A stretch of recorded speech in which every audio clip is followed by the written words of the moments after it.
speech today is going to be about the use and misuse of the welfare system by illegal immigrants. The concern about immigrants being a burden on society has been a standing issue in the United States since the earlier colonial times. My speech will focus on info collected from 2002 until now. There was a study done by Stephen Camarato, Director of Research at the Center for Immigration Statuses and Studies. This study was done 13 years after our so-called welfare reforms.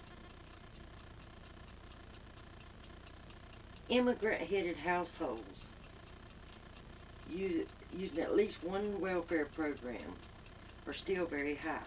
59% of them are immigrant households, 39% are Native American households. Much higher for food stamps and Medicaid than any other welfare program. 56% are entirely immigrant families, with 43% of the families on welfare having American-born children.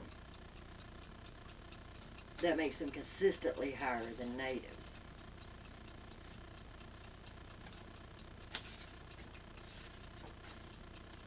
Households with children's highest rates are led by the Dominican Republic and Mexico. This is where most of our illegal immigrants also come from. States with the highest immigrant welfare are Arizona with 62%. Texas, California, and New York follow closely with 61% each. 80% of those immigrants are low education leveled people.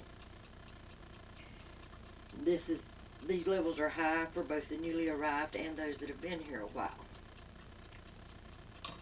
The 7 major programs in this study, concentrated on in this study, are SSI, TANF, WIC, food stamps, rent subsidies, programs, free lunches, and Medicaid, with the highest being Medicaid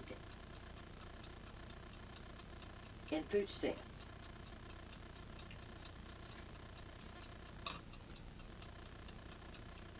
All of this abuse of the system by people that our government depends on self-reporting instead of actually following up on most of it to find out if they're illegal or not. This continues to cost taxpayers approximately $600 billion per year. Now, it seems to me that when people in our own country can't get help, it doesn't seem right for somebody that doesn't work and pay taxes here to be able to get it. But this is what our government does for us.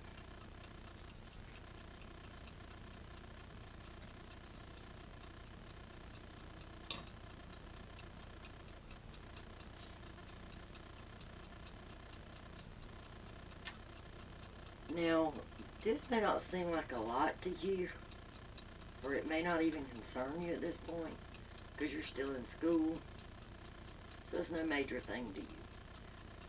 But how will you feel about it when you get out, start your career, and you know that the money coming out of your paycheck for taxes is being used for these programs that are being overly used and abused by people that are non-citizens? Is this going to make you ecstatic with joy? I don't think so. It's long been said that they were overloading our programs and our resources. But our government still to this day denies it, even though government agencies are the ones doing the research and coming up with these numbers that are so incredibly high. So you just keep it in the back of your mind when you think about it. Is this what our country is here for? To let other people come over and take resources when our own elderly and disabled can't even afford to eat or buy medications? You just keep that in mind. Thank you.